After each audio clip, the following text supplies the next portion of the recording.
Hey, welcome to the Michelle Mission, Two Men, One Podcast, every black film ever made. My name is Len, aka the Bat Tribble. And as always, I'm joined by my partner. Hey, this is Vincent Williams. Tonight, ladies and gentlemen, it is a very special edition of the Michelle Mission because we are lounging, kicking it back in the binge lounge. Yes, sir. And tonight's binge lounge edition is very, very special, as Vincent and I will try to create a shared universe out of those fun 70s Blaxploitation films that you love so much. We are calling this Sweetback'S Baadasssss universe. Yes. With our very special guest, author of the essential reference guide to the Blaxploitation films, Blaxploitation cinema, the essential reference guide, on sale at bookstores now. It is none other than the voted new friend of the show, Josiah Howard, in the building. What's up, Joe? Hey guys, good to see you again. Always good to be on. Yeah. What's going on, Josiah? How you holding up? Good. We got a lot of projects here. Have you heard about Solomon King coming to DVD, coming to Blu-ray? No.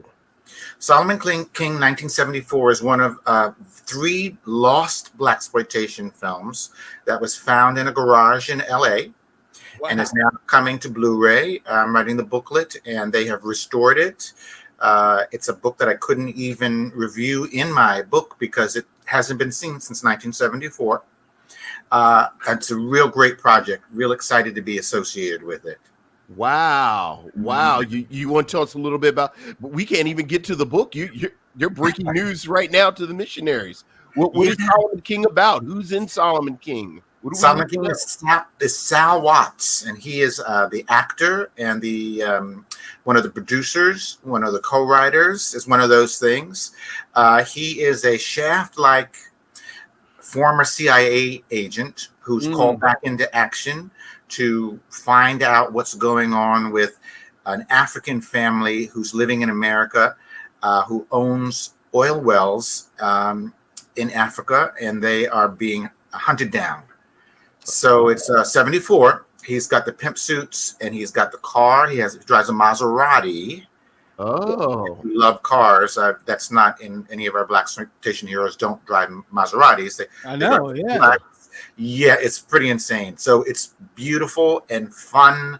It's got the babes in it. It's California, so the beach scenes, really great. And I can't believe it. It was found in a garage.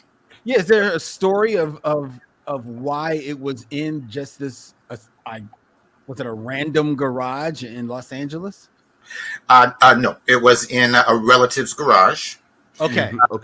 Yeah, it was in a relative's garage. Of course, they knew that Uncle Sal made films back in the day, but the 70s is so far away from today for young people, especially. But they found it, and it's people have been looking for it forever. It played its first run and hasn't been seen since. Wasn't a big hit. If you just Google it as we're speaking or whenever you do, beautiful poster art, A-list poster art drawing, beautiful stills, a real movie. But it just came and went, and nobody asked about it, until the video age comes in 80. And nobody just asked about that one. Wow, that's crazy. It's funny you mentioned like the poster art for these movies, right?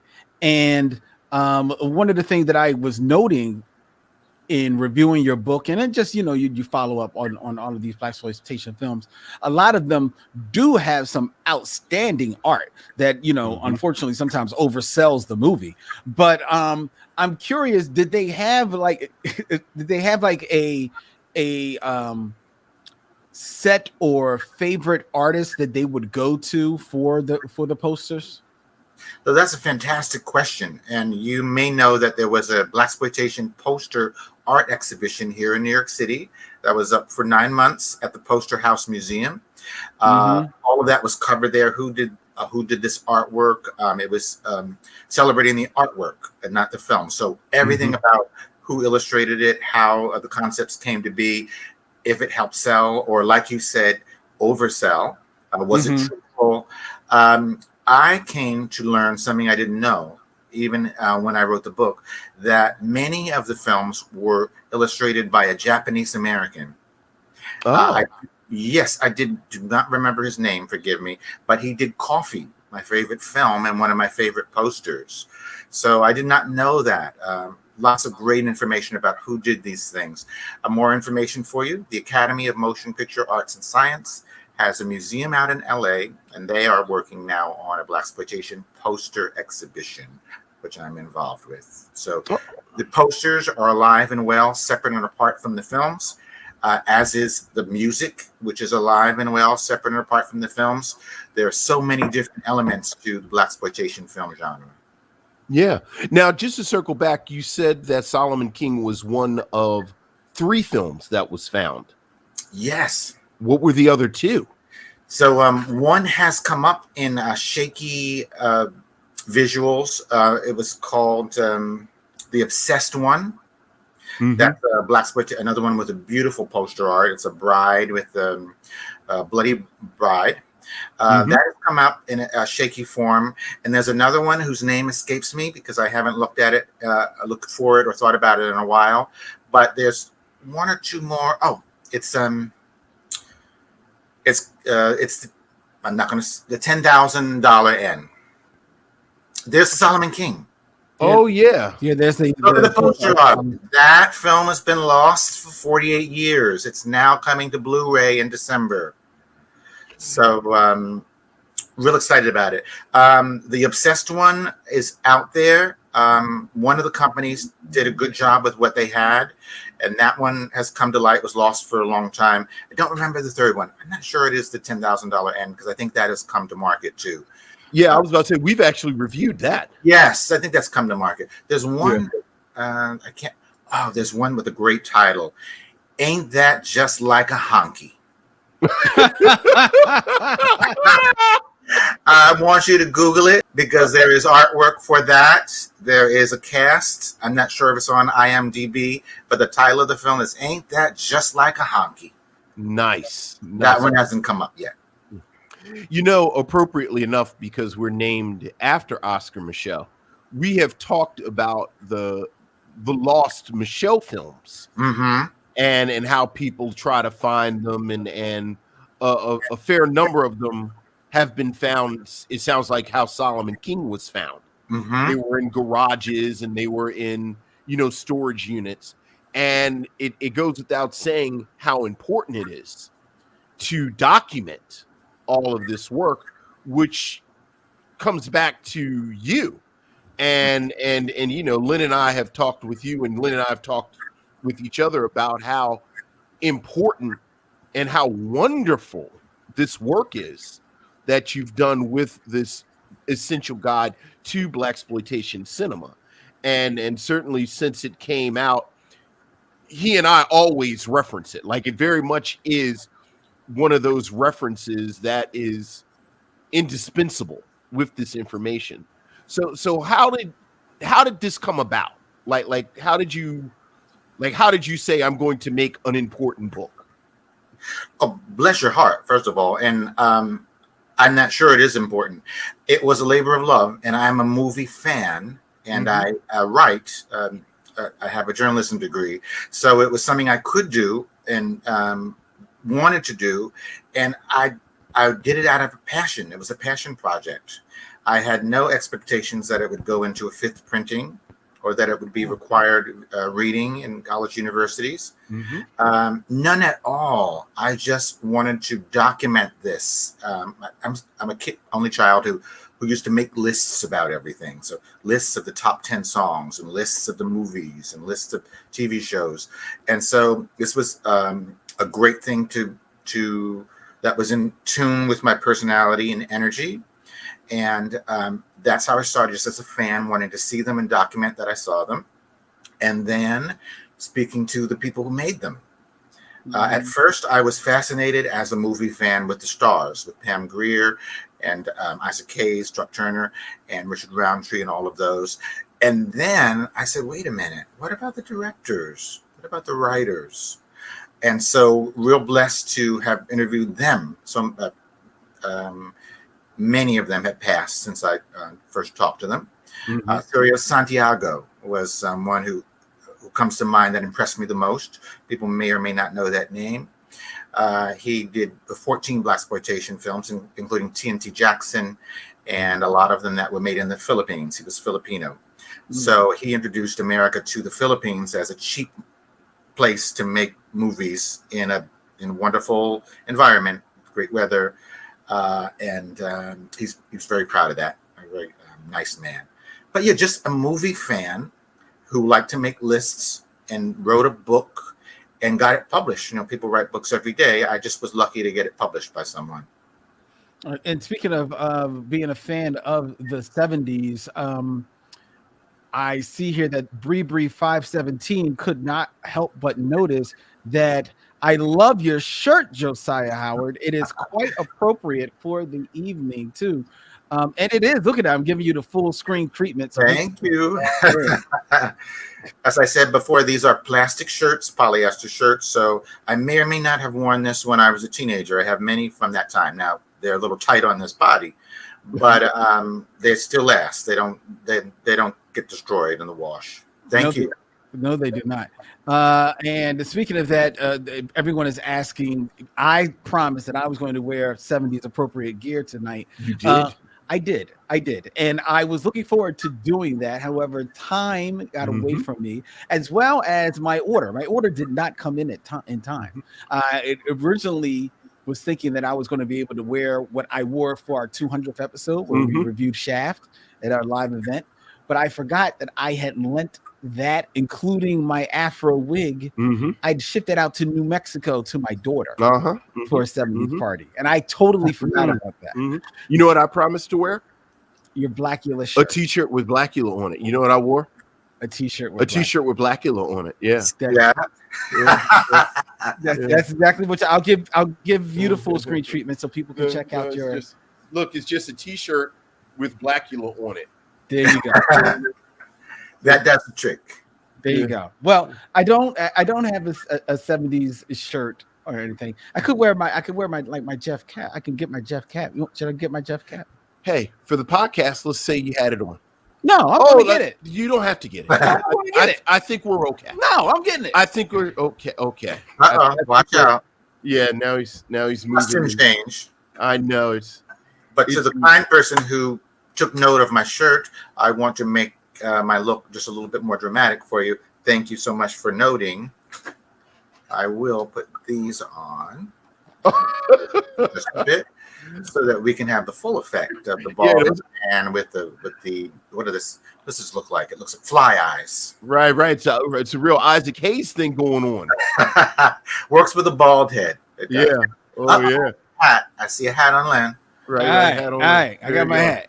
All right. All right. Stone cold group, baby. I'm stone cold grouping, baby. It's a stone cold. That's right. That's right. Which kicks me into we're going to get right into creating our shared universe, but we got a couple of things that we want to do. Vincent and Josiah. Yes. I have a bit of a contest for you both. Okay. So I'm going to start with you, Vincent, and then Josiah can chime in. Okay. Because this is based on his book, Exploitation Cinema, the Essential Reference Guide. So Vincent, because I was going to come up with a top 5. I was going to come up with top 5 taglines of the Blaxploitation movies. Right. But so many of them have similar taglines. Sure. It was hard to choose. Sure. So then I said, okay, I wonder if Vincent can tell the movie from the tagline. Oh, okay. All right. So I like it. So let's see, Vincent. Okay. If you can tell the movie from the tagline. From the tagline. Yeah. Interesting. Now, I'm going to start off with an easy one. Okay.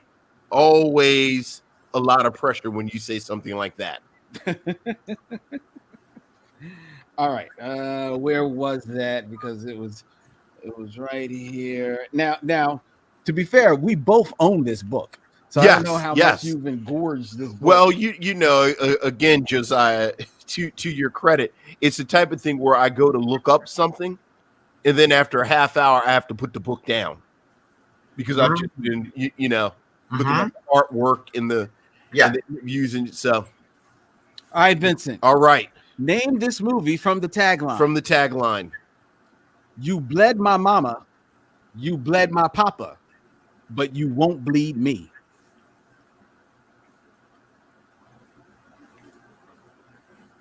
See, I don't know what you bled my mama. You bled my mama. You bled my papa, but you won't bleed me. You know that one, Vincent. I don't know what that is. That is you want to tell him, Josiah? Of course, that's one of your favorites. Sweetback'S Baadasssss. Oh, that's sweet. Right. Okay. All right. I never think about taglines for Sweetback. Yeah, you know, besides, you know, ooh, you got a Sweetback. Yeah. A Sweetback. A Sweetback. Yeah. Okay. All right. So already I'm failing miserably. All right. That was the easy one? That was the easy one. Well, I've got another one I think is easy. Okay, all right. Because I know this is a movie that you like. Okay. A lot. Okay. He hit the man for $3 million right where it hurts, in the diamonds. And baby, that's cold. Oh, this is Cool Breeze. There you go. Yeah, that's Cool Breeze. There you go. There you go. with the great Thalmus Rasala. Yes. There you go. All right. Next one, Vincent. Oh, I thought Josiah was. Okay, I'll get. Well, it's just Josiah's book. He's gonna know. All right. He's got half of these taglines tattooed on his legs. All right, Vince. Okay.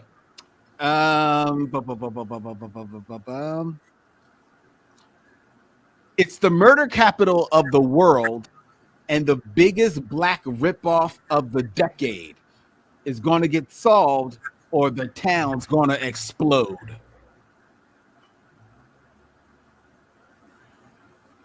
Is that across 110th Street? No. That's a good guess, though. Good guess. You want to take another guess? It's the murder capital of the world and the biggest black ripoff of the decade is going to get solved or the town's going to explode. So, Vincent, what was the murder capital of the world in 1970s? I assume that'd be New York. It's not New York? You would think, but no, it's not. I'm really blanking out. Yeah, what is this? This would be. What was the murder capital of the world? Tell me that. What was the city? Detroit. I mean, it's not Detroit 9000. It would be Detroit 9000. 9000. I thought Detroit 9000 was about the disco. Well, not according to the tagline. The tagline. Okay. It's the murder capital. All right. Detroit 9000. What am I thinking about with the disco and it starts with yes, Harry Nicholas? Disco Godfather with Rudy Ray Moore? Is that what you think? No, that's Rudy Ray. No, Harry Nicholas is in something about a disco. What am I thinking about?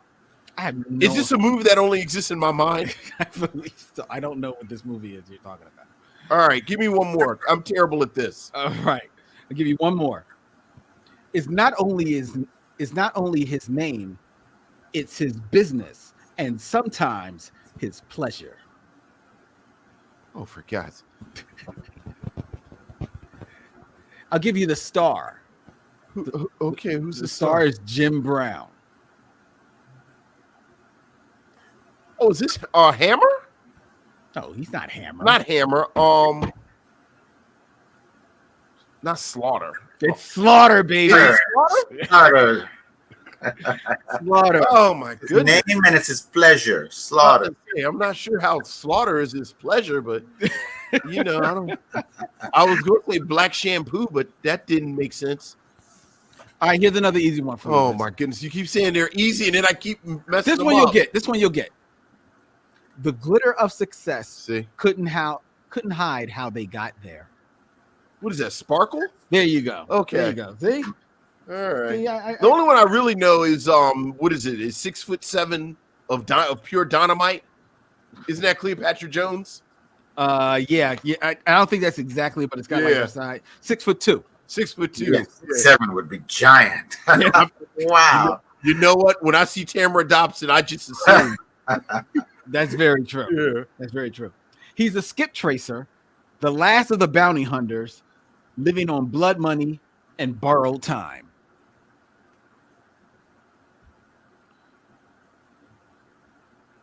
I mean, it's not Truck Turner, is it? Isaac Hayes is Truck Turner. See, Mac good, Truck Vince. Turner. Very good. Okay. All right, so that was 4. Here's a 5th one, Vincent. Oh my goodness. I did not plan to be this stressed out by this. This is very stressful. All right. One more. I'm looking for Dervo Martin isn't in any of these. a love story of hate. You said a love story of hate? Hate. Oh no. Featuring One music, word title, film. featuring music by Quincy Jones. See, I was going to say Claudine, but that's not Quincy Jones. No, that would not be Quincy Jones.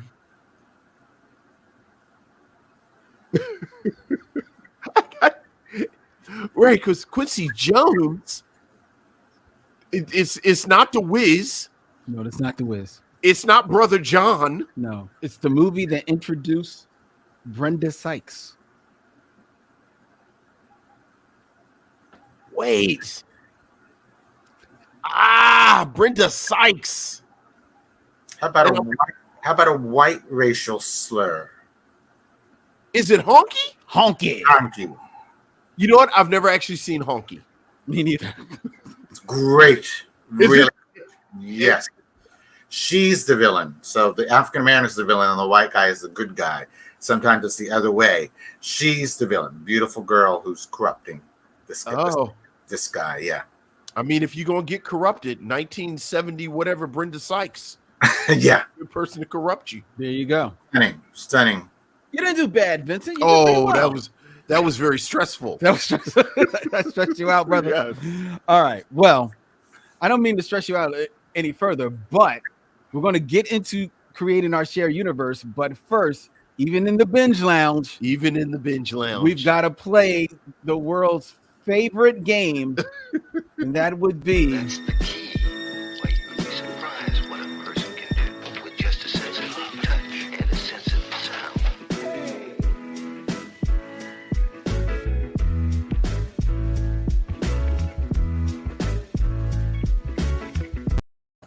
6 Degrees of Dervell Martin, ladies and gentlemen, where Vincent will have 6 movies or less to get from 70s action star, romantic lead, Jack of all trades.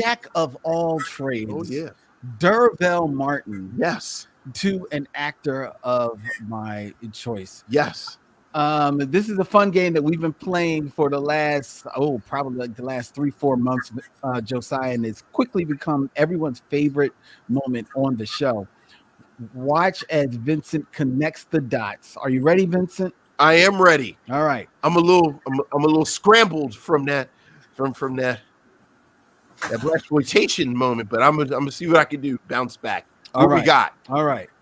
So I couldn't find a famous Josiah besides Josiah Howard. Of course. But I did find another famous Joe for you. Okay, famous Joe. So in 6 movies or less, let's get from Dervell Martin to Joseph Gordon-Levitt. Oh, okay. Joseph Gordon-Levitt.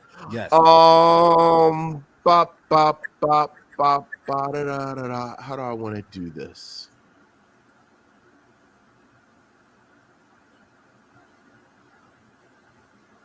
Okay. This is how I'm going to get to him.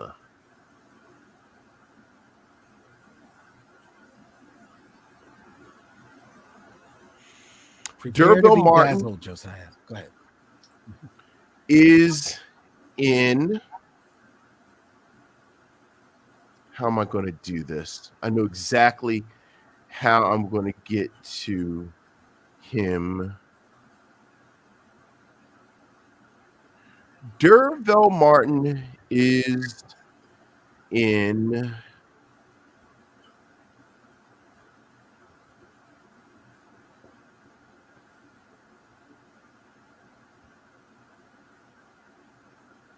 Sheba Baby with Pam Grier. Yes. Pam Grier is in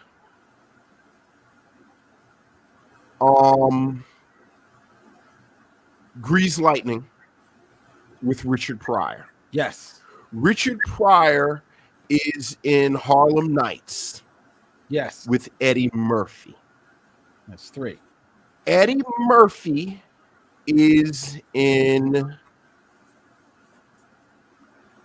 Coming to America with Cuba Gooding Jr. Cuba Gooding Jr. is in Remember, he's getting a haircut. Remember, he gets a haircut. He's the guy that gets a haircut. Cuba Gooding Jr. Cuba Gooding Jr. is the guy who gets the haircut at Mighty Fine, who doesn't have any line. If he doesn't have any lines, so is he even credited? I don't know if he's credited, but everyone on Earth knows it's Cuba Gooding Jr. getting a haircut. Okay. All right. Okay. All right. Cuba Gooding Jr. Am I going to run out? Is in The Best Man with Harold Perrineau. Harold Perrineau. Cuba Gooding Jr. is in The Best Wait, Man. He's not in The Best Man. Hold on. He's in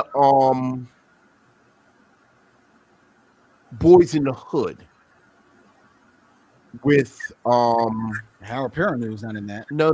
I'm getting Harold Perrineau, and I might be too far away. So you're already that's about. I'm at 5 already. Okay, Joseph Gordon-Levitt, because I'm trying to get to what's the white boy's name? Joseph Gordon-Levitt. No, the white boy in Titanic. Oh, Leonardo DiCaprio. Right, I'm getting to Leonardo DiCaprio because they're in Memento, not Memento. In Inception. Inception. All right, starting all over again. Well, you know how to get to Leonardo DiCaprio, or are you just trying to be hard on yourself? I'm actually having a brain fart with Leonardo DiCaprio. Django. Of course, Leonardo.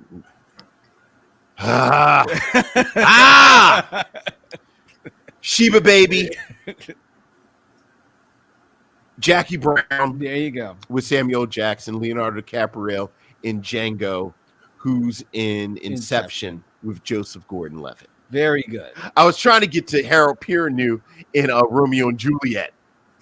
You making it hard on yourself. With Leonardo DiCaprio. With Leonardo DiCaprio. All right, so there you go. There you go. All right. Yes, Django. You got all right. Django. Very good, Vincent. All right. Very good. All right. Now, one more Joe. Another cup of Joe. Well, not another cup of Joe. Not another cup of Joe. That was the Joe. Okay. Now comes the Howard. I see what you did there. Now comes the Howard. So in 6 movies or less, yes, this one is going to be hard. All right. Get from Dervell Martin. Dervell Martin to Howard Stern. Howard Stern. Mm-hmm. What was Howard Stern in? Well, to know this, you've got to know his movie, because it really is only one movie, and then who's in the movie with him. So is he in the movie about him? Yeah. Yes, surprisingly, he is the He star plays of that himself. movie. Yes. It's called Private Parts. Who plays Robin? Robin. Damn. So who's in it besides Howard Stern's like crew? Let's see. Like who's an actual actor? Because I could have sworn someone would have there's played actually Robin. there's a couple of Academy Award winning actors in that film. In Private Parts. Yep. Is Whoopi Goldberg in it? No, Whoopi Goldberg. All right, it seems like something she'd show up. No, who's in it? These are 2 actors who had won Oscars after Private Parts. Allison Janney. Okay. Is in there. and Paul Giamatti. Okay. Okay. D'Urville Martin is in.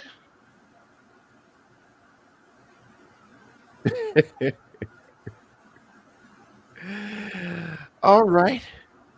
I think Paul Giamatti. Maybe Paul Giamatti hasn't won an Oscar. All I know right. Allison has. D'Urville Martin is in. Because I'm gonna get to Allison Janney. You know what? That would be the way to go. You know what? D'Urville Martin is in Sheba Baby with Pam Grier. Pam Grier is in Jackie Brown with Samuel Jackson. Samuel Jackson is in Avengers Endgame with Chadwick Boseman, who's in Get On Up with Allison Janney, who apparently is in Private Parts. There you go. Yeah. There you go. Let's go. Very ahead. good. Let's go ahead and wrap that up. Put a bow on it. Get to the universe. If we had not watched Get On Up recently, would you have been able to pull Alice Janney in that movie? Probably not. Yeah. Probably not. But see, that's what happens as time goes on. I have more and more crayons. It's like I get a crayon every week. Yes, you do. Yeah. Wow.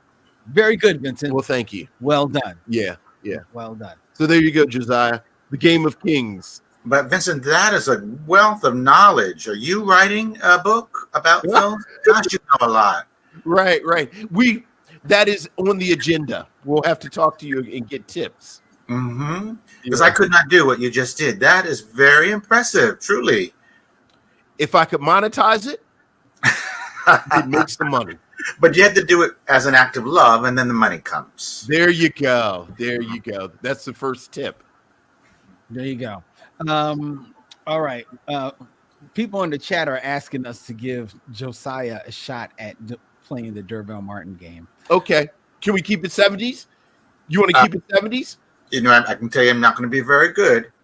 So perhaps that's not such a good idea. If you want to try it, I'm totally game. Okay. Well, let's keep it 70s. How about, can you get from D'Urville Martin to Thalmus Rosella? I'll give you 2 target-rich environments. Good phrasing. I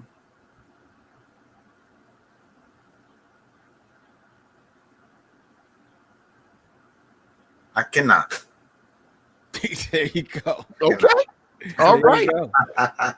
The way that your mind is working, Vincent, to do this, mine doesn't. Okay. This doesn't. That's why I'm so impressed by it. Oh, well.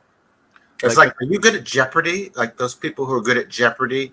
Are you good at Jeopardy? I think I'm one of those people. I'm good at Jeopardy on my couch. Got it. Yeah, I suspect I would freeze with the camera on me.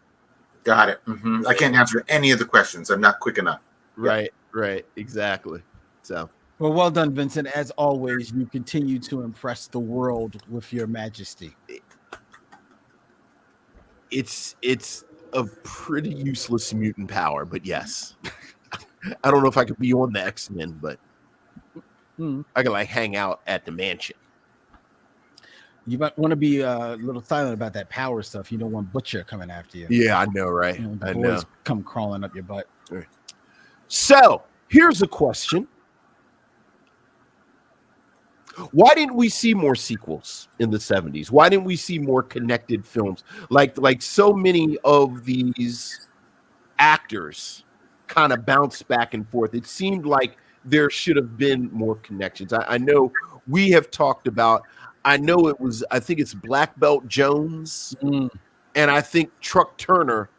It's like 4 or 5 different cast members who are in both films. So it seems like it'd almost be a no-brainer. Mm-hmm. So in 1973, after Scream, Blackula Scream was released, the follow-up to the wonderful Blackula, as we all know, that was a big flop. Nobody went to see it, and word of mouth about it was very bad. Coffee is a big hit in 73, and was supposed to be, there was going to be a sequel called Burn, Coffee, Burn, because everybody loved coffee. that was supposed to come out in 1974. The script was written, and the things that they do, interviewing and polls, showed that people didn't like sequels anymore. And so Scream, Burn, Coffee, Burn was changed to Foxy Brown. But Foxy Brown was written as a sequel to Coffee. It was not released as such because the movie studios decided that sequels weren't selling. People were tired of seeing the same name a second time. I'm not sure they made the right decision, but that's why there weren't more sequels when it seems like there should be. Truck Turner 2, doesn't that sound like it should be? You know? Yeah, it even sounds good. Yeah. Slaughter's Big Ripoff was a sequel. They just made a decision not to do the sequels for a while.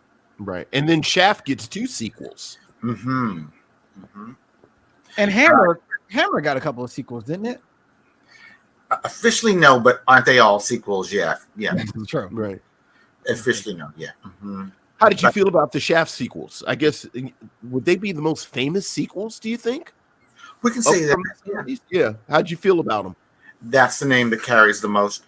Shaft's Big Score, the second one, I like better than Shaft. Me too. Yeah. I think we're the only ones. Well, I'm not sure everybody's seen Shaft's Big Score, but if they've seen it, they may change their opinion about Shaft and Shaft's Big Score. I like it much, much better. Now, it might be unfair of us. There is a bigger budget. Right? You do get the helicopter crash and the boat race and all that stuff that you're not getting with the slim budgeted Shaft, which is street bound. But I like it better. Shaft in Africa, I don't like at all. But that was a critic's pet. People liked it because it was him going, as the poster says, Shaft goes back to the motherland. So, I think it's way too political and serious about itself, and so did audiences. They came to see the fast cars and the sex scenes and the good music. When was nothing like that in there. All right. Have you seen the Shaft TV series? I remember the Shaft TV series, and I seem to remember like watching one episode and not really feeling it. Like it didn't feel like it was anything special. Yeah, I think I saw one episode. So that was a pretty big deal, right? Going from a movie to TV screen. They're boring. They're boring. They don't mean to be, but they're boring. You know, you can't have the sex scene on TV. No. You can't say the dirty words. You can't do the things that made the film popular. So they're boring. There's 7 of them, but they're interesting to watch. Interesting to see. And wasn't that weren't they put out on CBS? Wasn't it CBS? Yes. Yes. Which doesn't even at that time does not sound like the right place for Shaft. Right. You know what I mean? Agreed. If anything, it should have been like ABC at that time. Now, what channel was Get Christy Lovell on? That was ABC.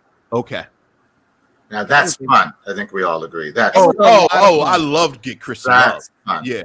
That was fun, from the theme song to the sections, everything. Yeah, what she saying? You're under arrest, sugar. Like what was her catchphrases? Yeah, you're under arrest, sugar. Oh, that was so much fun. God, why didn't that last? When the police woman lasted for like 12 seasons. Jesus. Right.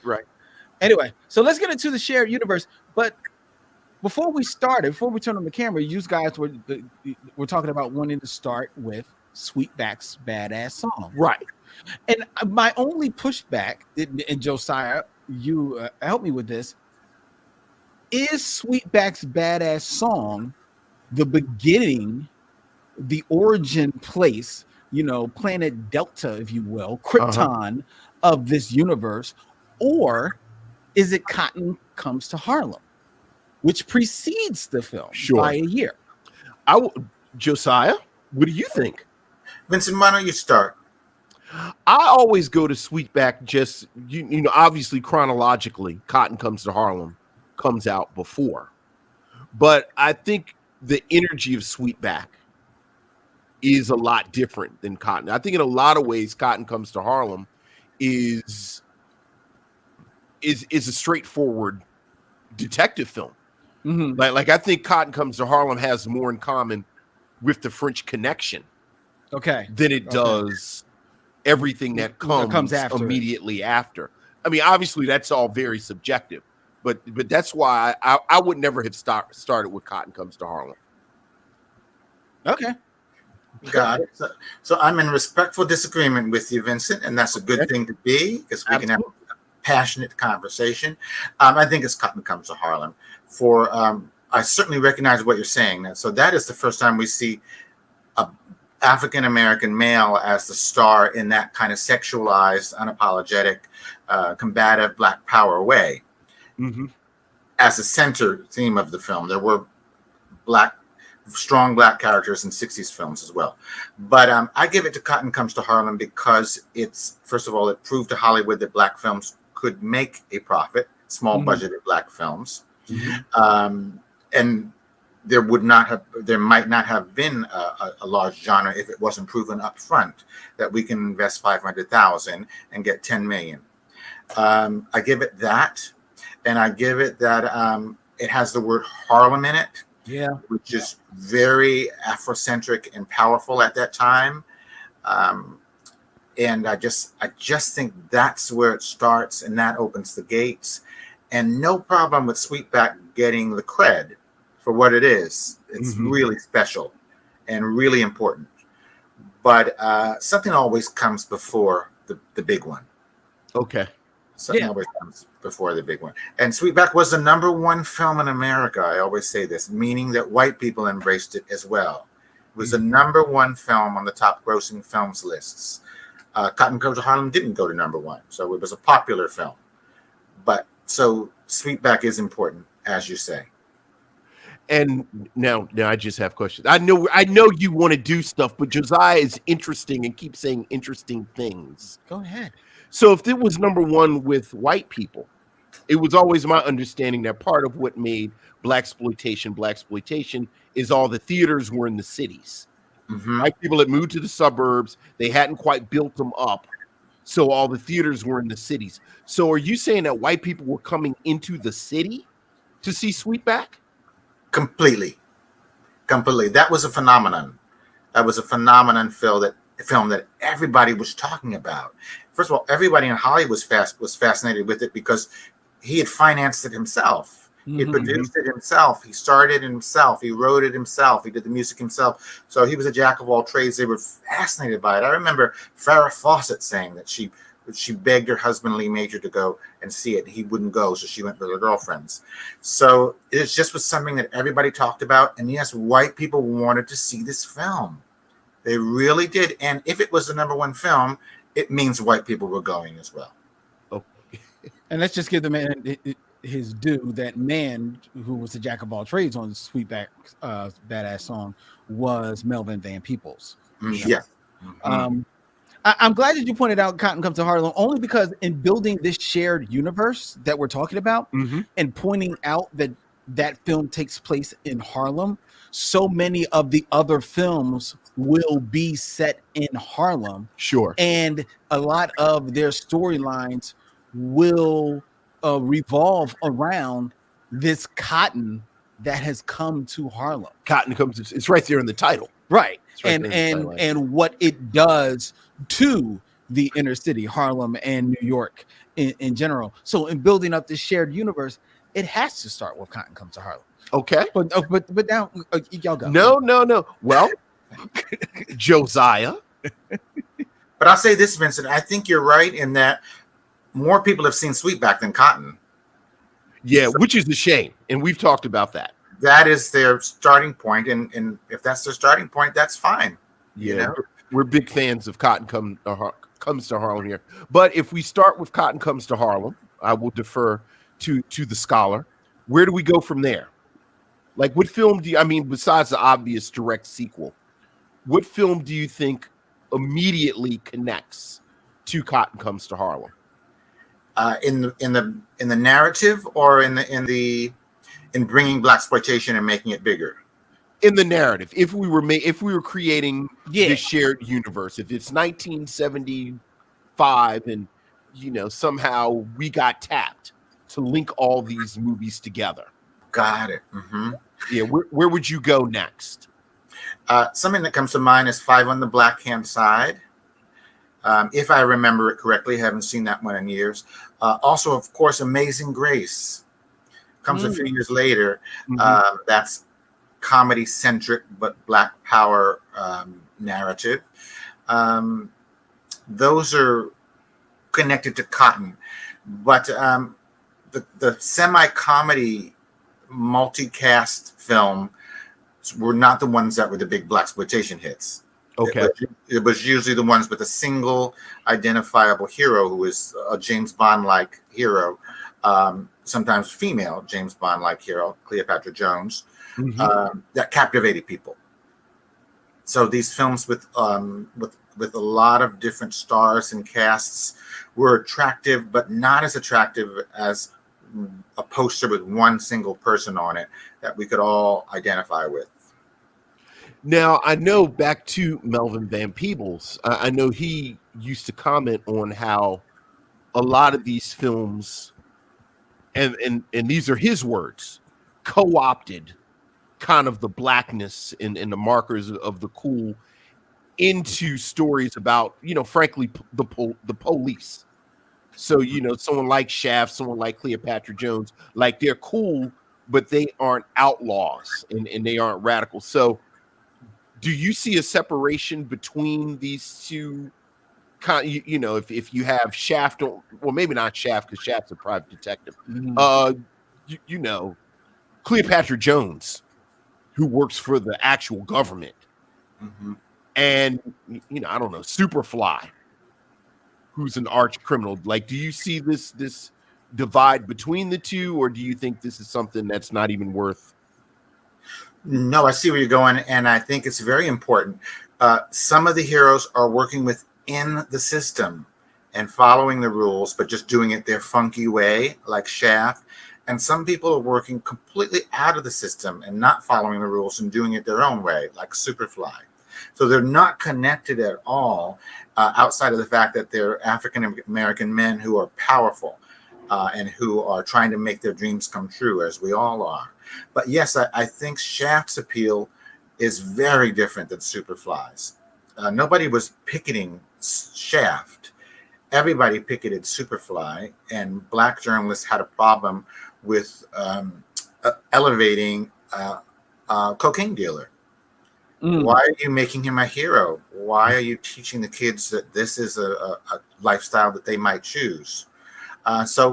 There's controversial ones that are not working inside the system, and there are ones that are palatable, that are funky and cool, and can beat you up, but are still really employable and are going to do it the way people tell them to do it. Well, why do you think that is it seemingly the next step from Sweetback? That the hustler and the pimp and I was about to say the the drug pimp, dealer got to bring the pimps in.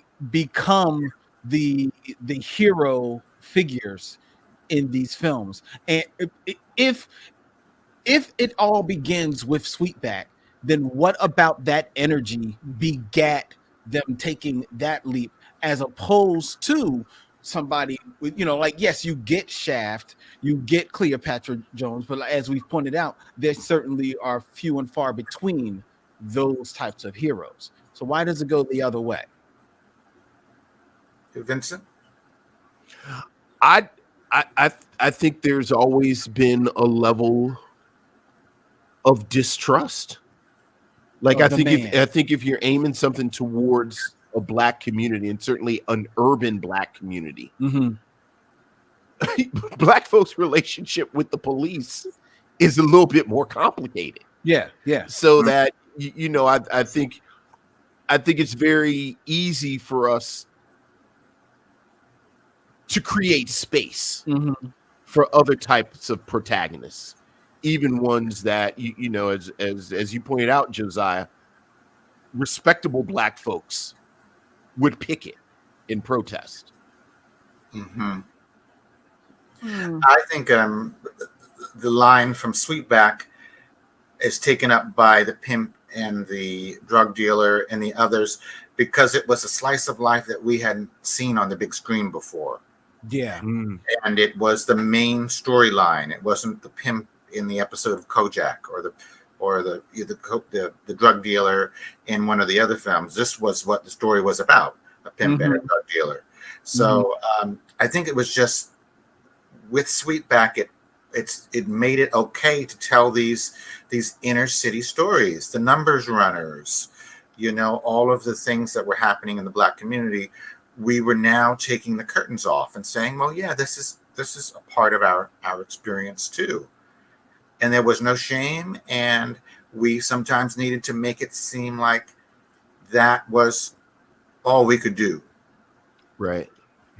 Talking about connections and how these, one thing begets another one. I've always been fascinated by how almost immediately within Blaxploitation, there was a conversation around counter programming. Like you mentioned, 5 on the Black Hand side. We are huge fans of Uptown Saturday Night, Claudine. But if you look at some of the advertising, they mention these quote unquote negative movies. And they're like, this is not that movie. Yes. This is, and like, I love the fact that in real time, Black people were going back and forth, as you said, with this sort of very respectful, well, sometimes very respectful debate. And like the winner was us.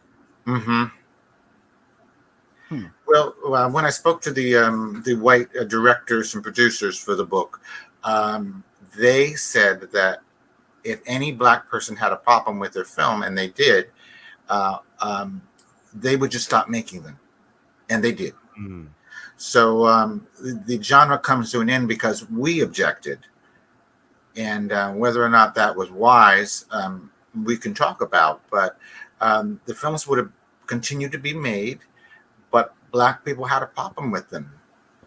And white people didn't want to make films that Black people had a problem with. Do you think it was across the board Black people, or do you think it was, No, not at all. And I say this all the time. It was the intelligentsia. Yeah. It was the educated. It was the old movie reviewers. They were in their 60s and 70s. They had no idea about the young Black experience. And the films weren't made for people in their 70s. They were made for people that were teenagers in their 20s. So for them not to like something that wasn't even made for them to like is right there patently unfair. You were a teenager 40 years ago. So this isn't for you. And of course you'll have a different opinion. 40 years ago, it was pre-civil rights movement. So your take on the films, Old Man and Old Lady, is valid. But let us be young and let us do us. Okay, so if we're recognizing that the energy from Sweetback gets us to the hustler, the pimps, and the dealers or whatever, then the king dealer from the 70s, in my eyes, is like you said, it's got to be Superfly, right? So what is there anything in the narrative to both films that we can use, to kind of like theorize to connect Sweetback's badass song to Superfly in our shared universe? I mean, I think the thing about, wait, do you mean like an actual narrative, like almost a Marvel type thing? Because a little bit. Yes. I think the great thing about Sweetback is at the end, he's actually on the run. So, just from a narrative sense, he can end up anywhere in anything. Like, it's kind of like the genius of something like The Fugitive or The Incredible Hulk. Like, he just pops up because he's on the run, and he's I know we were talking about this a little last week. Always got a little bit of a trickster energy from Sweetback. So now, I don't think it's I don't think it would be out of place for him to show up somewhere like Blackula. Okay. Welcome Home, Brother Charles, or the Watermelon Man. This stuff that is like almost supernatural, or our beloved Sugar Hill. I can see him showing up at Sugar Hill. Yeah. I can certainly see him showing up in Welcome Home, Brother Charles, and be like, "Yo, brother, what you doing? What the hell, man? Get that thing out of my face, brother." I like it. I like it, Vincent. I can see him in other films completely. He's a star. He's not, he's a star. We know who he is, Mm-hmm. Yeah. Okay. Yeah. All right. So that gets him into Superfly. Yes. All right. Okay. And also Sugar Hill. And also Sugar. Yes. Yes. Yes. Got to rep for your Sugar Hill. Okay. So where are we going next in building out this? Building out this. I don't know where we going. Where you want to go next? Well, Sugar Hill can certainly get us to Blackula, or even more to the point, Sugar Hill can get us to Ganja and Hess. Oh, see, now you're fancy. Yeah. Now you got fancy over Well, there. I mean, you got to, because Ganja and Hess maybe gets you to Blackula, because it always, there's always,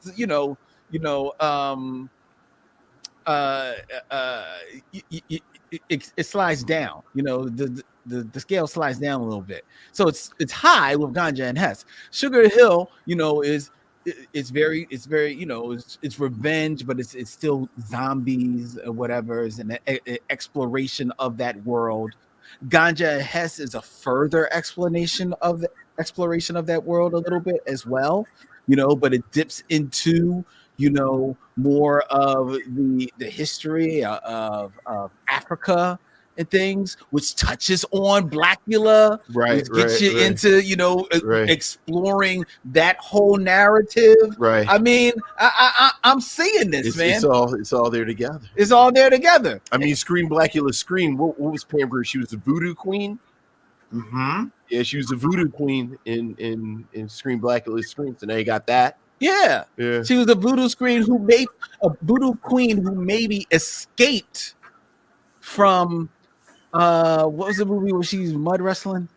I forget the movie where she's mud wrestling. White Mama, or there it is. Angie Dickinson. Yes. Yeah. There you go. Right. Look, I'm building a universe. I'm doing the work. Right. As you say, I'm doing the work. Right. All right. Y'all go where y'all want to go. All right, Josiah, I think you're up. Where are we going next? With the shared universe? Yeah. What are we going to do with Coffee? And how is she going to move through things?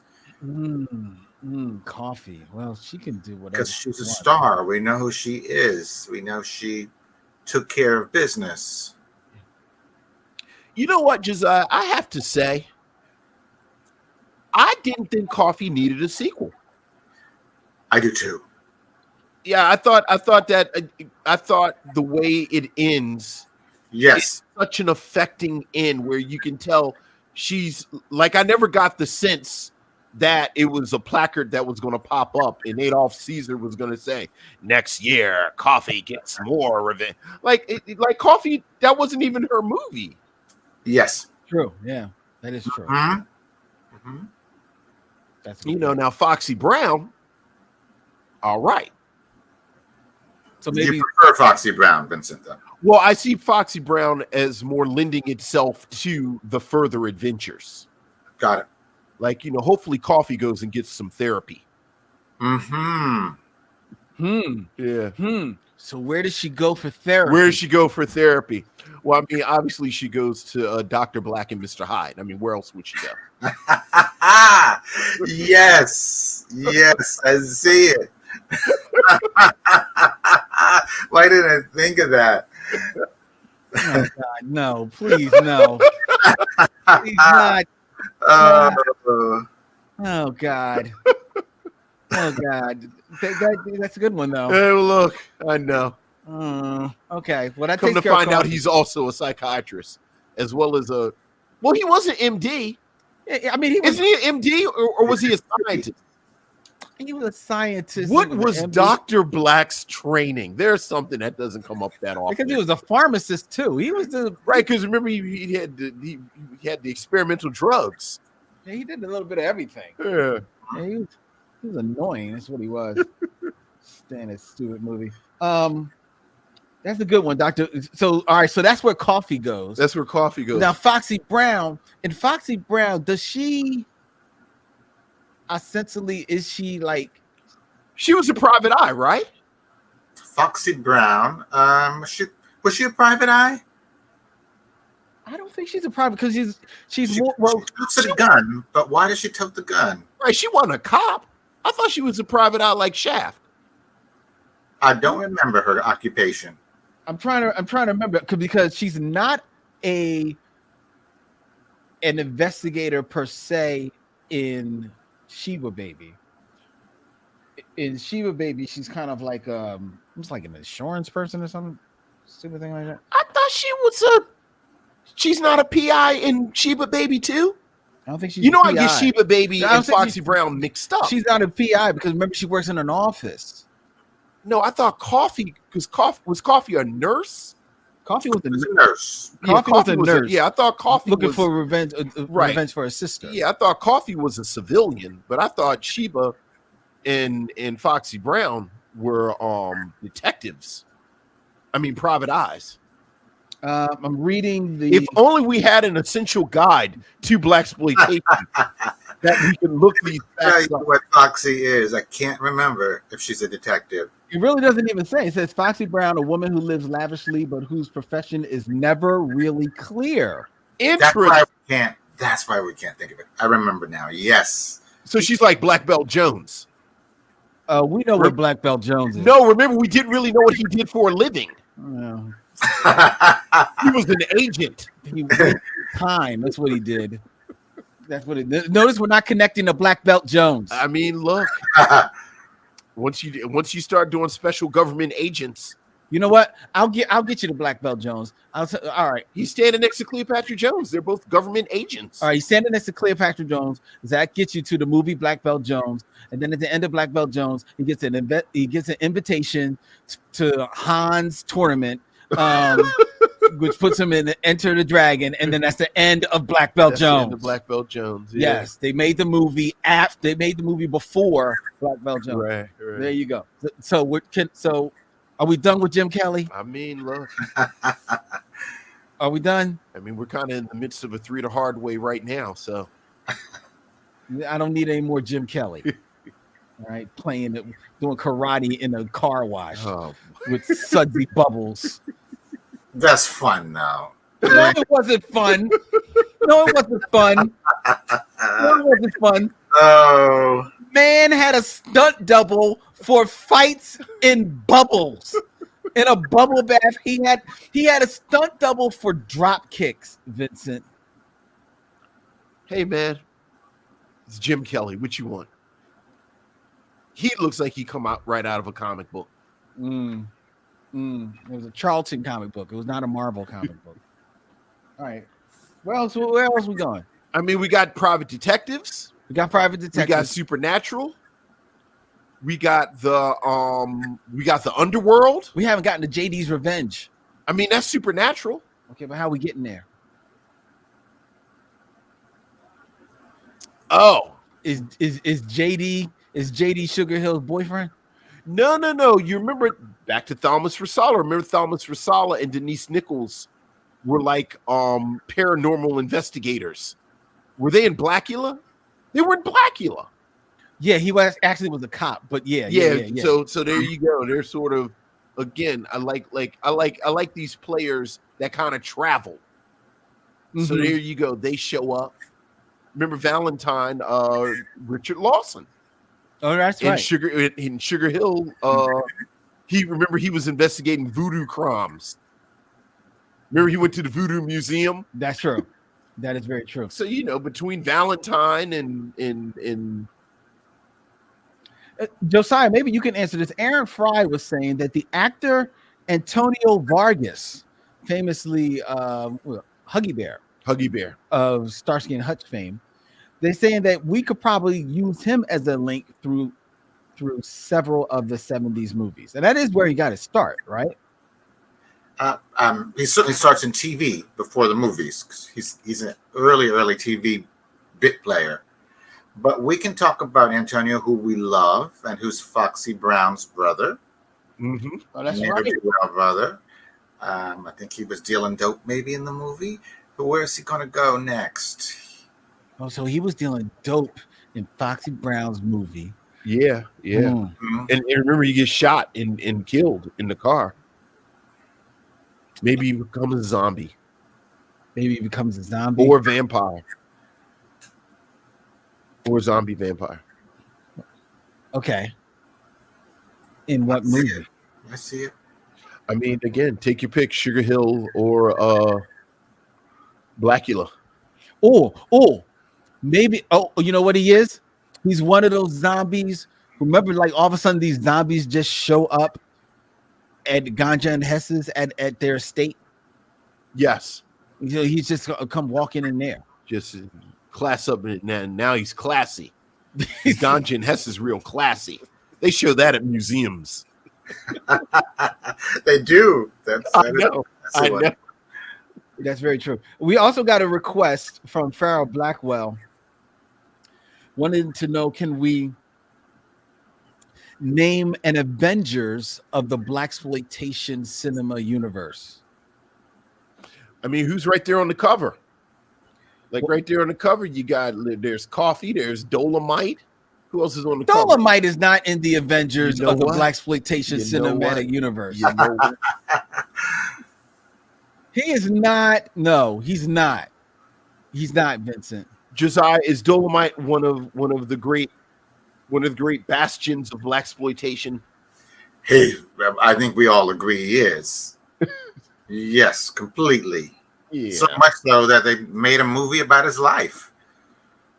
But Yeah, but come on. The Avengers, the Blaxploitation. All right. First of all, the Avengers are what? How many? There's 7, right? Okay. So there's 7.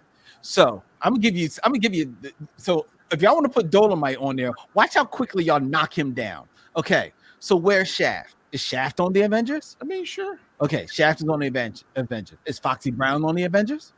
Yeah. Okay. Is Cleopatra Jones on the Avengers? Yes. Okay, that's 3 right there. All right. Now, so is Superfly on the Avengers? Sure. You gotta have Superfly. Gotta have Superfly. All right, that's 4. All right. Now, is Sweetback on the Avengers? I don't know if he is. You gonna put Dolomite on the Avengers before you put Sweetback? I think I might. Okay, fair enough, because maybe Sweetback is the Spider-Man of the cinematic universe. Okay. So I'll give you that. You geeking it up right now a little bit. Go ahead. Well, this is what I do. That's what I do. Okay. So we're at Shaft. We got Shaft, Foxy Brown, Cleopatra Jones, Superfly. Yeah. And Dolomite, according to you two people. Right. yes. Got to get Jim Brown on there. Okay, but he's got to be a character. So what is that? Maybe make him Slaughter? Slaughter? Well, okay. Wait a minute. Before we get to Jim Brown, Hammer, because you got to have Fred Williamson. Yeah. Yes. Gotta have Fred Williamson. Truck Turner. No. Okay, fair enough. There's only one movie. Yeah. I'll give you that. I'll give you Truck. I think you're done. Jim Kelly. No, I'm not done. Blackula. Not I more than want done. Blackula in there. You want Blackula? I'm gonna go with Blackula. Yeah, Blackula's got to be on there. Okay. He's your Doctor Strange. Yeah. All right. So that's 6. Okay. All right. So one more knocks off Dolomite. Oh, sure. Right? Look where I go here. Okay. Sugar Hill. No, not more than Dolomite. What? Rudy Ray Moore had like 5 movies. That don't mean anything. No, it kind of, when we're talking about iconic presences. Don't nobody know who Marky Bay is except like me and you and Josiah and my boy Les, who's the biggest Marky Bay fan on earth. Okay. All right. And we love her, but you know, There's got to be somebody else before Dolomite. Another woman. once you finish with Pam Grier and Cleopatra Jones and Tamara Dobson, there's gotta be there's another one. is there? There is. I refuse to have Dolomite In my Avengers, He doesn't make the cover of the Essential Guide for nothing. You know, people think about those things before they print them. what Josiah's not telling you is that was a misprint. No. He actually What's your favorite Dolomite movie, Josiah? I'll go with the original. I love it so much. Really? Yeah. Do you like some of the others? I'm a human tornado man. Got it. I'm a human tornado man. How does Disco Godfather sit with you? You know what? I like the idea of Disco Godfather more than I like the actual film. But Petey Wheatstraw was much more entertaining than I remembered the last time we watched it. Got it. It is good. It's good. Yeah. I don't like the poster art for that one. Here we go with the posters again, but it's a good film. Interesting. Why not? I want to see more of him. I remember it as being an illustration that has maybe a devil on it, and Yeah. I just wish it was more a star poster. Okay. All right. I think I like the Petey Wheatstraw. It was almost like his what I want to say. It was like you know, he made a project. Yes. Yeah. What about the Watermelon Man? No. Stop. Okay, but wait a minute. Wait a minute. Just one last thing. My bias notwithstanding. Uh-huh. Okay. Does Jim Kelly, because of his role in 3 the Hard Way, and because of Black Belt Jones, and then because he does, what's the movie? Was it Hot Potato? He does Hot Potato too. I've never actually seen Hot Potato. Well, he's in it. No, I think that's a sequel to Black Belt Jones, isn't it? So Unofficially, yes. So Okay. doesn't that perhaps, and he is truly a hero, and it's kung fu. Doesn't that put him in? Nobody's making a movie about Jim Kelly's life that's going to be on Netflix. All right, Dolomite's in the Avengers. Yeah. All right, y'all win. Rat suit. You made a good case for Jim Kelly, though. You did. I mean, Rat eating, no business having.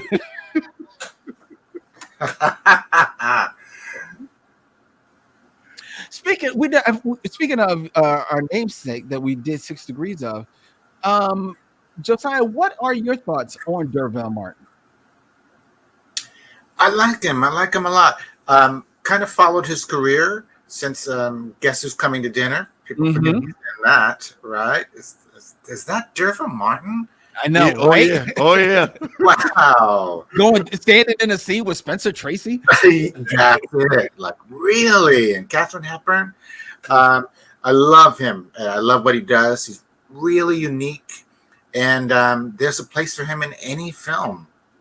He's really a cool guy. That's how I think of him. Yeah, because he's in Rosemary's Baby. Yes. Which, how bizarre.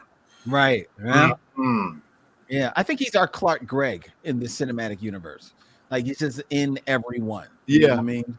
Yeah. Who was Agent Coulson? Agent Coulson in the Marvel universe. Yeah. Yeah. That's Dervell. And he just pops in. Or maybe he's our Stan Lee because he's just in whatever role we need him to be in. But he's not passive. He's actually part of the action. Well, that's true. Yes, That's true. Yeah, the personality. Yes. Personality. I mean, but he could kind of just be a watcher. You're geeking it up again. And if I'm saying that, you're geeking it up. I'm really geeking it up. Okay. All right. We've hit on so many things. Is there any place that we still need to go? Any place in this universe we need to go? I mean, I guess this universe, but then I also have a question that we haven't talked about. What are the great comedies, Josiah, of Blaxploitation? So the first one that comes to mind is, I always mention, is Amazing Grace, which is underseen, but I just think it's so really, really great. I really do. Well, it's definitely, and it's one of people's few chances to see Mom's Maybelline. Yeah. We are fans of Amazing Grace. What about you? What do you say, Vincent? I always go to Uptown Saturday Night. God, I haven't seen that in so long. I would have to return to it. Yeah, I think Uptown Saturday Night is the platonic ideal. of a 70s comedy. Not even just a black 70s comedy, like just a 70s comedy. You mentioned it in I thought we were it seems like we all are kindred spirits. Big fan of Five on the Black Hand Side. Mm-hmm. Big fan of Five on the Black poster. I love Back to the Posters. Yes. Yeah. So those are like my two in the center, and then you kind of go out from there. What's the other movie? The movie that you love so much? Oh, the Monkey Hustle. Yeah, Yaphet Kotto running all over the place. Yeah. I like the Monkey Hustle. Yeah, me too. Very much so. Yeah. You two are brothers. Is that Yaphet Kotto? That is Yaphet Kotto. That is indeed Yaphet Kotto and Rudy Ray Moore. Yes, the two of them. I remember you, Vincent, making me laugh the last time we talked when you said that Yaphet Kotto didn't walk. He not waddled. There was a word you used that was so good about his walk. Do you remember it? What you said? I of course don't remember. but that is quite a walk. Yes, had a fantastic word that captures his walk. Yeah, he don't ever need to run either. Yeah, I was about to say he's not really a physical. Yeah, he's not a physical. Did you say trot or something like that? I think you said the trot. It is a trot. It is definitely something. Mm-hmm. Yeah. Mm-hmm. Yeah, I'm a huge fan of Uptown Saturday Night. I like that movie. Another movie that it's returning to it it's a depreciating value a little bit, but I just think of it from when I saw it as a youth, and that is Which Way Is Up with Richard Pryor. Yes, I like Which Way Is Up. Which Way Is Up is good. Yeah. It's I go back to it now and I'm like, wow, this is a little all over the place, but it's got some funny, like he talks about, I hope you choke on a goddamn chicken bone because somebody ate his chicken. Oh God, man, it's so funny. The other thing I like about he's Amazing another. Grace. I'm sorry, he's another one that connects a lot of dots. Richard Pryor. Oh yeah. I like Amazing Grace and to a certain extent Uptown Saturday Night because you have that connection to older black actors, and it kind of you see the continuity. Yeah. Like the thing I love about Uptown Saturday Night is Sidney Poitier and Harry Belafonte kind of letting their hair down a little bit. Like, these people would spend almost 20 years being respectable Negroes. Yes. So why doesn't Billy Dee Williams become a bigger star? He's got the looks. Yeah. He's got the charisma. He's not a bad actor. Yeah. And he certainly is given the opportunities to star in comedies, to star in action, to do drama, to do the love interest. And yet I know for a time he is Black America's leading man sex symbol, but he never seemed to me to even he was, and then he still wasn't a superstar to me. Maybe I'm wrong. Am I wrong about that? Let's say, what do we think? I agree with you. He's never big as he seems to be promoted as being. Right. So it feels like he's big. He's in Mahogany, he's in Lady Sings the Blues, and then he's in his own films. But he's not, I don't think people think of him as being a big star, even at the time. And on the cover of he's on the cover of the book. I did not choose the people on the cover of the book. I did ask a question about why is he on the cover of the book? He's not a real Blaxploitation star. Case was made for putting him on the cover, and I was fine with it. But yeah, he never seems as big as you think he should be, since he's got the system behind him. What do you say, Vincent? I agree with you. I think I actually wanted to circle back to why would you say why are you arguing he's not a Blaxploitation star? So he's certainly not thought of as one. Yeah. At all. Because of the other projects are so big. His other real Hollywood projects, giant Hollywood projects. Lady Sings the Blues and the other things, but that was the only reason I said. The only one I can come to mind is the one Embassy is the one I can think of with him. But what are some of the other films, Vincent? You know, Right? Billy No. Outside of the Motown films, Mm-hmm. I can't think of anything. Well, what's the other film you always go to with Dirk? I mean, yeah, the Final Come Down is what's that? 70 what? That's like mid 70s. Yeah, because you told me that. I actually thought the Final Come Down was like 1980. I didn't even know it had come out that early. Mm-hmm. But I always say, like, I know we talk about Jim Brown as a Blaxploitation star, and I always think of Jim Brown as almost getting sucked in to Blaxploitation because he was clearly kind of carving out a career as a non-Blaxploitation actor. And then, you look like that's a great description. He had all those 60s films. Yeah. Yeah. Mm-hmm. I wonder whether it was a matter of being able to have a little bit more creative freedom to that gets him to really like just lean in on those genre of films, you know. And I mean, it's Jim Brown. Like look at him. Like, how can you not have him in an action film? Well, that's true. Yeah. That's true. And Hollywood was not going to pump up a big black action star. Right. There's someone that Farrell Blackwell is asking, and this is, I think it was one of the coolest men on earth who ever walked the face of the earth. Why was not Calvin Lockhart? Why didn't he become a big? Because he, even more so than Billy Dee Williams, had all of the chops. Yeah. And then he actually, what was the movie? He does the movie that is actually, it's in the book and it's of this time, but it definitely tries to be a little different. Is it Melinda? I think it's Melinda. You're thinking about Melinda. Yeah. Mm-hmm. So I can tell you why, at least from the story perspective of a couple of directors who I talked to who worked with him. Oh, okay. He's a horror. Really? Yes. Several directors said they'd never, ever work with him again or ever recommend him. This is just what people have told me. He was very disrespectful with other cast members. He could never show up on time. He always wanted to change things. He's a beautiful man. That's why the young lady asked why wasn't he a star. Probably the best looking man in films at that time. Trouble. They would say he's nothing but trouble.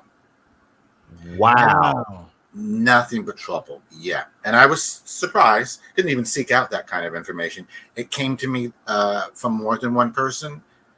And it's a part of why I believe he didn't become bigger. That is crazy because one of the things that we talk about, especially with Uptown Saturday Night, that it's at least we think is coming across on the screen, is that everyone in that movie is having such a good time. It's having so much fun. You know what I mean? To think that he might have been just like a stick in the mud. Yeah. And something like that is crazy. Especially when you think he's in Let's Do It Again. Yeah, again, and they bring him back. Right. So maybe that was still fairly, or like, I don't know the chronology of, but maybe that's still fairly, but I mean, back to the very beginning, he's in Cotton Comes to Harlem. That's true. So he's around. And you want him in your film. He's great. He's fantastic. Oh, he's fantastic. Yeah. Great speaking voice. He's just really great. But yeah, I heard he was trouble. Just an idea that might have stopped him from moving forward. Wow, that's a shame. Well, that is a shame. That is a shame. All right. Any place else we didn't hit westerns, Vincent? No, we didn't hit westerns. Westerns. Buck and a Preacher. Yeah, Buck and a Preacher. I mean, talking about how many Nigger Charlie movies were there?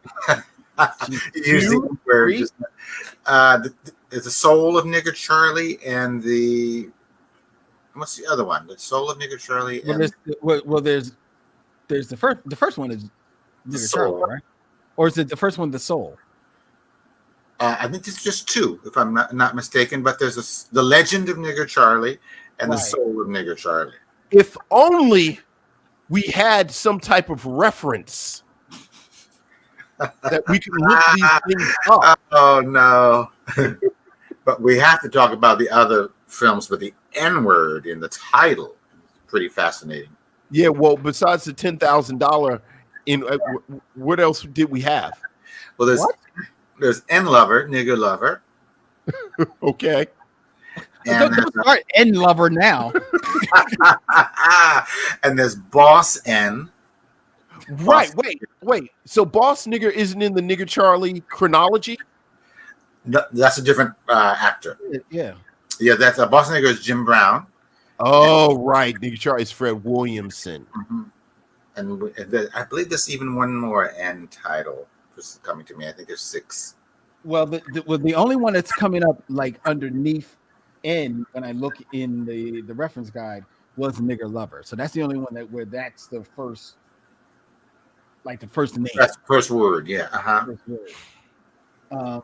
But there, let's I just flip through. We've got the Legend of Nigger Charlie.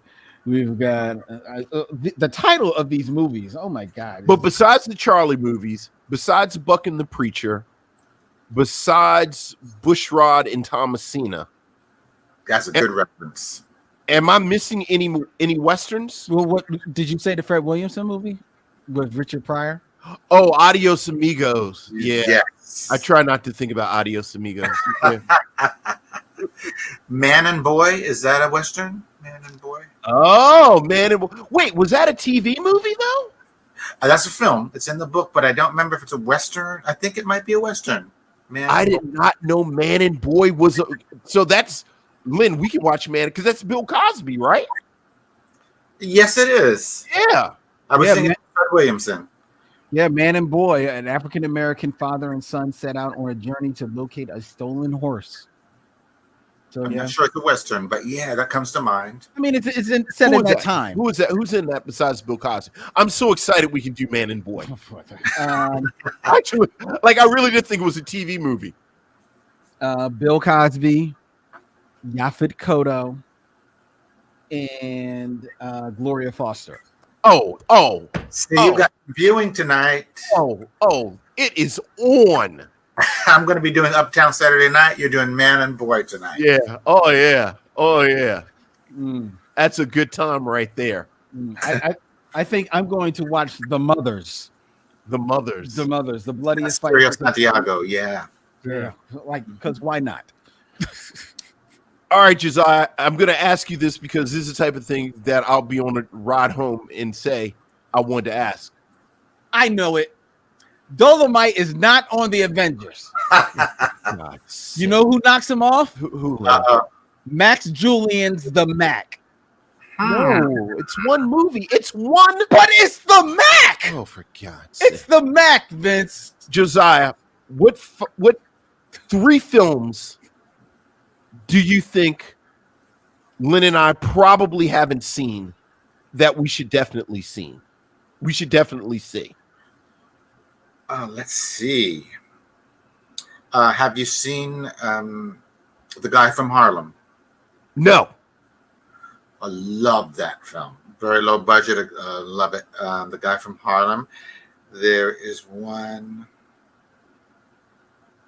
I'm going to have to think on some obscure titles. The Guy from Harlem. I'm going to read you the quick synopsis about that, Vincent. From 1977. The CIA call on a street-smart Miami private detective to help them protect a visiting African princess. Nice. Josiah says, okay. Awful, but wonderfully so. Blaxploitation's Plan 9 from outer space is so breathtakingly messed up that you can't help but love it. Lloyd Hawkins played Al Connors, a former New York City policeman turned Miami private detective. Tall, good-looking, suave, yet wooden. Hawkins has a Philip Michael Thomas quality about him. Yeah, that there's the wood. Okay. That adds to this film's unintentional kitsch value. Other memorable characters include a dead voice secretary named Sue, played by Wanda Starr, and a buff, over-tanned white villain named Big Daddy. I love your readings, Lance. Great. We need an audio book with you reading that. Hey, sign me up, brother. I'm on it. Okay. Can I get one more? Can I get, because Guy from Harlem? You asked for 3, so that's 1. The Guy from Harlem. Well, you know. I wish I had my book here with me. It's silly that I don't. Let's see. That is one that most people have not seen and not heard of. You have seen Stigma, correct? You may have even reviewed it with Philip Michael Thomas. We've not reviewed it yet. No, we have not. Stigma is one that most people have not seen. That's creative, low budget and creative, and he's great in it. Okay. Wait, whoa. Who's great in it? I think it's Philip Michael Thomas. Yeah. Okay. Okay. And what's the A-Bar? Have you seen A-Bar, the first Black Superman? Yeah, Black Superman. Yeah. Yes. Johnny Tough. Have you seen Tough sometimes? Not called Johnny Tough? I've never seen it. I've heard people talk about it because I like that kid. That's the kid that was. You used to be on TV a lot. Yes, he's the bully kid in this movie. It's pretty cool, pretty interesting. Okay. LA story, LA family with a upper middle class LA family with a bad kid. So Johnny Tough, Stigma with Philip Michael Thomas, and you have to see The Guy from Harlem.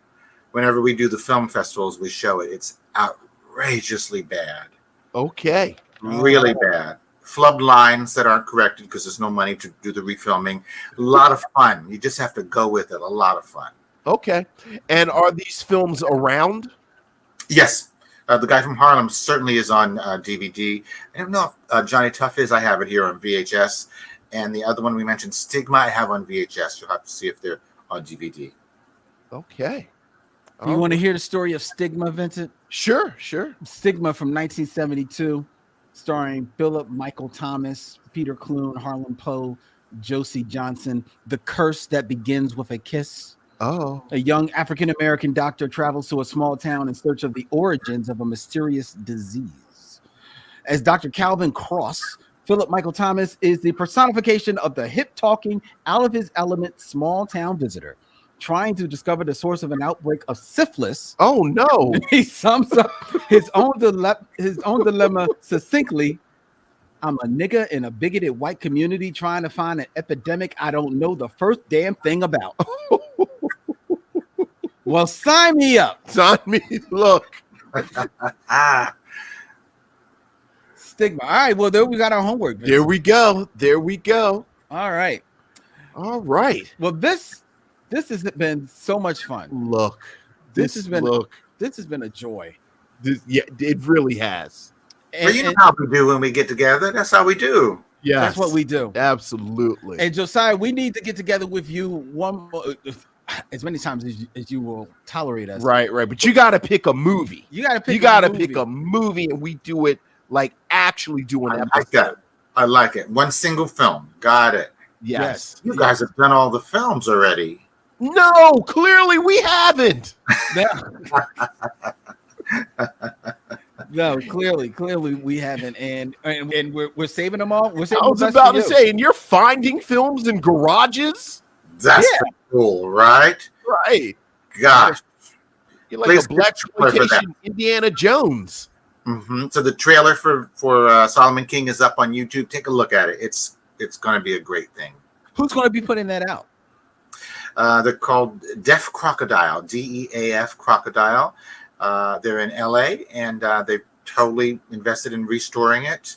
I think the YouTube video that's a promotional shows a scene that's not been restored and one that is. So they're really serious about it. Interviews with his wife, Sal Watt's wife, who's still alive, bless her heart. And it's great. Oh, wow. Well, when it comes out, please come back through. Sure enough, that's how we do it. Absolutely. Show enough. Yes. Show enough. Yes. Last driving reference. Oh boy. All right. All right. Well, this has been fun. This has been great, ladies and gentlemen. Next week we come back. We're reviewing a regular film, but we got a special guest. Yes. We got a special guest next week. Before we tell you who is going to be joining us next week, I invite you all to check out Josiah's book. Is on sale now. Blaxploitation Cinema, the essential reference guide. It is on sale now wherever you find books. And it really is. It really is essential. This is, you all have to purchase this. It is. It's in its 5th edition. Yeah. It is it the book really, that really cannot is. sell out, ladies and gentlemen. Yeah. You got to check it out. If you like what we're doing here, the Micheaux Mission, 2 Men, 1 podcast, every black film ever made, go to MicheauxMission.com, hit on swag. We can check out all of the cool designs, the gift that we have available by way of our good friends at TeePublic, including our 6 Degrees of Durville collection. The Micheaux Mission voicemail is up. Leave us a voicemail, 215-867-9666. Tell Vincent and Len what's on your mind.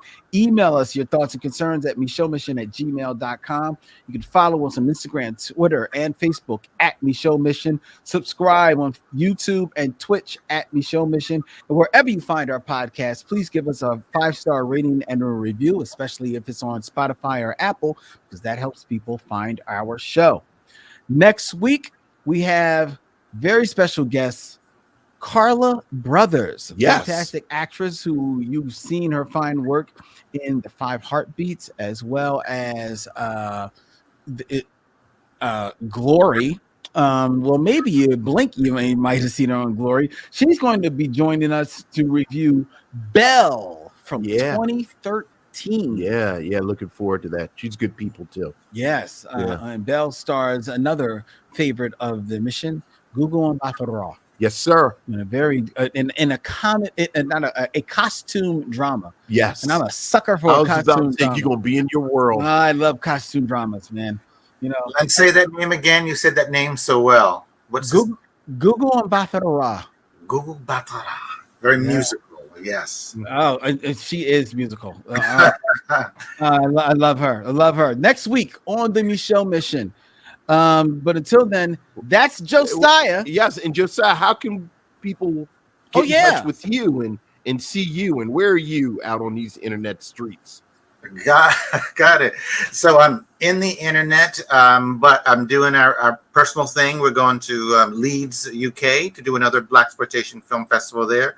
Their Blaxploitation month is in October, so we're going to do 4 films there in the UK. And we just keep going. We just keep running our mouths and doing what we do here. Okay. And what were the actual dates in the? We actually have some missionaries in the UK. We certainly do. Yeah. Copy that. We don't have the date set down, but of course it'll be during Black History Month, which is October of this year. Okay. There you go.